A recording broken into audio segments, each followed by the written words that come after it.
Good afternoon guys. অনেককেই বলতে শুনি যে তখন তো এরকম ছিল, এখন কেন এরকম। তো না, একদম প্রশ্ন না। এই কেন শব্দটা নিয়ে আসা যাবে না। কেননা জীবন সবসময় পরিবর্তনশীল।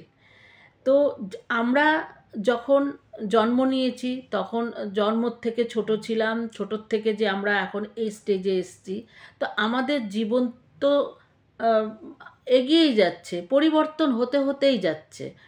তো আমাদের জীবনের সাথে সাথে আমাদের পরিস্থিতিও চেঞ্জ হতে হতে যাচ্ছে। তো সব সময় একই রকম পরিস্থিতি থাকে না। আগে যা ছিল এখন সেটা নেই। তো এই যে জিনিসগুলোকে হাসি মুখে মেনে নিতে হবে। তখন এখন করলে একদম চলবে না। তো তো যখন আমরা এটা সহজভাবে মেনে নেব না, তখন আমাদের জীবনটাও অনেক সোজা হয়ে যায়। তখন সেখানে কোনো দুঃখ কষ্ট কিচ্ছু থাকে না।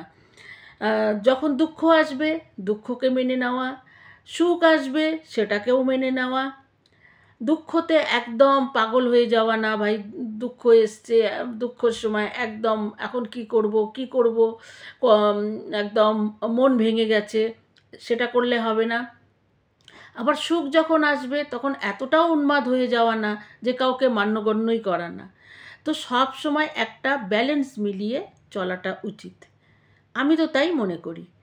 তো জীবনটা আমাদের অনেক সোজা, কিন্তু আমরা এটাকে অনেক ক্রিটিক্যাল করে দিয়েছি আমরা নিজেরাই। আমরা তা বুঝতেও পারি না। আমরা সবসময় একটা দ্বন্দ্বতে ফেসে থাকবো। আমরা আমাদের সাথে কিছু হলে, খারাপ কিছু হলে আমরা তখন ওটাকে নিয়ে নানান চিন্তা করব, নানান প্রশ্ন করব। আবার যখন আমাদের সুখ আসবে তো আমরা অনেকটাই উন্মাদ হয়ে যাব। তো এই যে জিনিসগুলো, এগুলো করা একদম উচিত না। তো সবসময় জীবনের একটা ব্যালেন্স হওয়া উচিত।